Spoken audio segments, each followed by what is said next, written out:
What's up, guys? I'm back with another video, and today we've got ourselves NASCAR Xfinity Series from the Indianapolis Road Course review. So a lot happened, and we've got a lot to talk about. So right out of the gate, Landon Castle, Sam Mayer, and Austin Dillon have to start at the back for unapproved adjustments. Kyle Weatherman for an unapproved tire change, and JJ Yeley and Ryan Sieg for missing driver intros. Lap one, we got a caution for Preston Pardis, who stopped on the racetrack, but a whole lot of other stuff happened. Now, funny little note here, AJ Allmendinger actually missed the corner in two different turns. But the big thing was, and this was a point of contention throughout the day, was the curbs, both in some of the turns, as we'll see later, and coming off of turn six. If you go wide enough, there's a curb. Basically, that got put there. As Pockris reported later, the reports that he said that report. Sorry. Pockris reports that the curb that a few of these drivers hit that led to the caution is there so that they don't use the grass. Um, and apparently they might have been taken out for the IndyCar race and put back for the NASCAR race, and the driver might have known or probably knew but didn't know enough or something like that. It was a whole thing. So Alex Labay and Josh Bilicki spun, and Bilicki lost his drive shaft. Brandon Jones, Kevin Harvick, and Harrison Burton all caught a bit of air. Brandon Brown was involved in it somehow. I didn't see that part. Um, but yeah, Bilicki lost his drive shaft. Jones ended up being reported done for the day. Harvick's sway bar got knocked off, so he ended up going to the garage. Which Pockris reported that he was not under the damaged vehicle policy. He was reported as mechanical, so they could come back. Um, but yeah, Pardis, Brandon Brown, who was involved in the lap one incident, and Brandon Jones were all done for the day. Ryan Sieg would go for a spin and then go for another one. Austin Cindric makes contact with Haley's rear bumper going for the lead, but no incident there.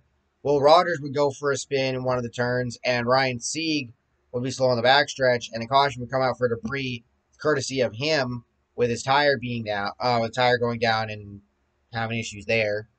Jeremy Clements would make it down pit road before the caution came out, so no issues for him.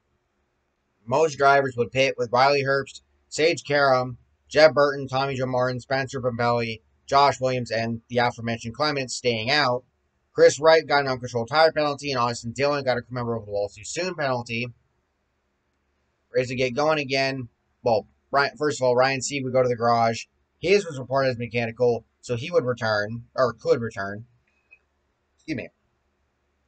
Brett Moffitt ended up suffering a broken rear axle. If you notice, he actually moved out of line on the restart.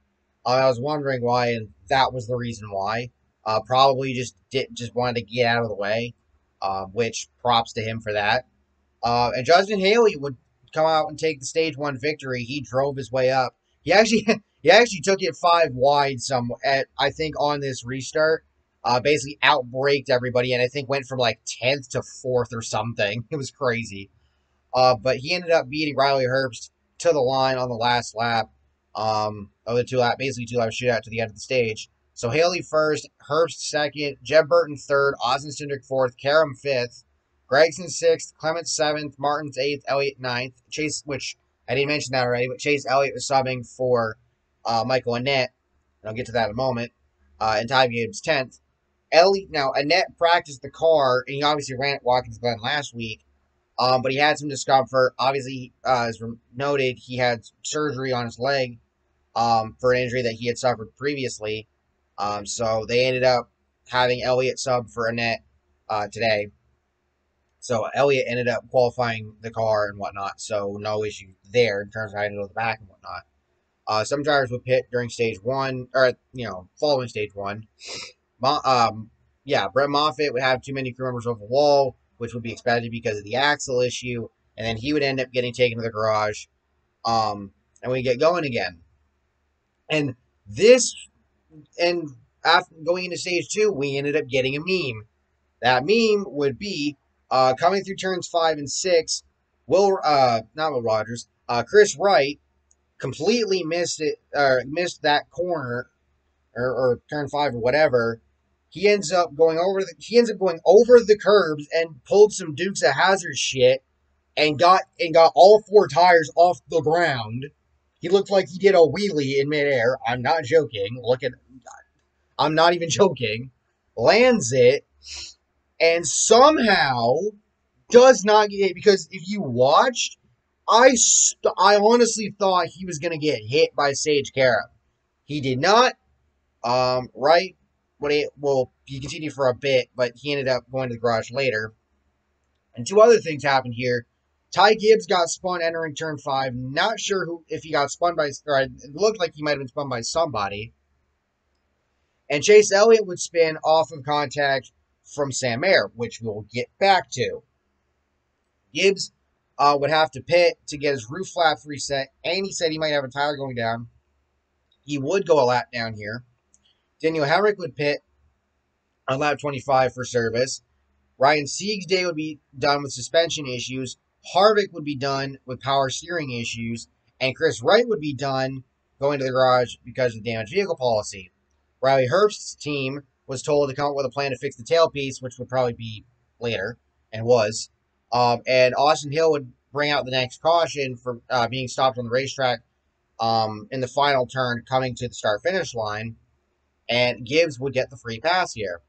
Harrison Burton would come down pit road as the field took the green. Austin Dillon would spin turn 1. Moffitt's day would be done. Several drivers would pit coming to 3 to go, including Cindric, Mayer, Snyder, Rogers, Elliott, Pavelli, Karam, and Dillon. Hill's day will be done due to a steering box issue. And then Will Rogers would bring out the caution with 2 to go, coming off the pit road as he had a fire behind the right front wheel of his car. He would get out of the car. His day's done. And this was a bit of a point of contention. Is Justin Allgaier, he got a penalty for pitting too soon. Now, he obviously did not beat, he didn't make it pit road before the caution came out and before the caution lights came on to close pit road.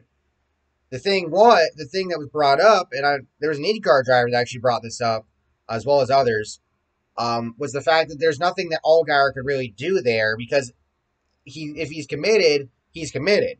Whether, no matter what happens, he's not just going to cut right through the grass once that comes out. So he ended up getting a penalty for that, and he would have to restart the tail of the field, and Sage Karam would get a speeding penalty as well. And the second stage would end under caution, with A.J. Allmendinger winning the stage, Haley second, Gregson third, Gibbs fourth, Andy Lally fifth, Jeff Burton sixth, Hemrick seventh, Clements eighth, Herbst ninth, and Josh Williams 10th. And Jimmy Clements would have an uncontrolled tire penalty. So then we get into stage 3, and things get going. And Sam Mayer, he had a hell of a day, honestly. Driving up from the back, he was in the top 5 and 10 for a lot of this race. And then this happens. So going into that infamous turn 5 and 6, they ended up going into the corner side by side, which probably wasn't the smartest thing to do, but whatever. Elliott was on Mayer's inside. Elliott got into the curb, and because he got into the curb, he got into Mayer. Mayer ended up getting knocked kind of sideways, and he ended up swerving to try to miss one of the orange curbs that people had hit earlier. And unfortunately, what happened was Mayer ended up in the grass, and he ended up in the tire barrier. Luckily, he was able to drive the car to the escape road nearby. But unfortunately, his day would come to an unfortunate end early, on a day where it looked like he was going to get either a top 5 or 10 finish. Let's be honest here. He was going to get it. But unfortunately, this happens, and he would tweet out after being released from the Infield Care Center, if the curb wasn't there, they would have been fine. Hashtag let us race, basically all that. And Riley Herbst would also be reported to have a left front tire rub. No caution for the Mayer incident because, again, he made it to the access road and whatnot. Spencer Pumpelly would spin into turn 1 in the last few laps and gets back going again.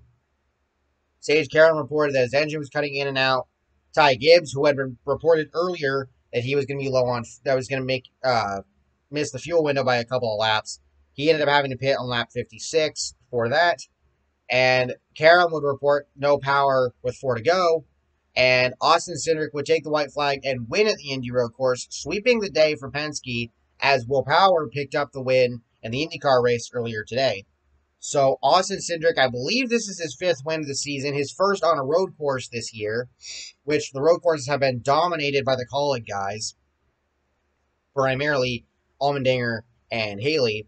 So this is awesome. Cindric winning in his hometown, or not hometown, but home state, Indiana and all that. He grabs the W. Penske sweeps the day. A lot of drivers got knocked out of this race. I mean, I think there was Blakey, I think, ended up finishing one lap down, but I think he was the only guy that didn't finish on the lead lap.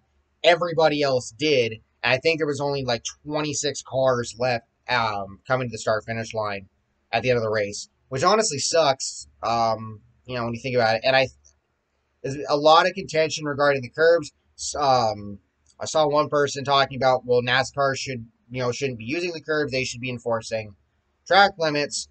My point to that is NASCAR is inconsistent as all hell when it comes to calls as it is. You want to see them try and enforce freaking track limits? I mean, they'd be letting people get away with shit because they can't call anything for shit. So that's just my view. But still think it's been a pretty good race. Obviously, some people will say that they should still be on the oval. It is what it is. Let's see how the Cup Series does tomorrow. Thank you all for watching. Hope you all enjoyed. Make sure to use code ANJJ for free shipping on orders of $20 or more. Strictly Diecast. And I'll see you all next time. Peace.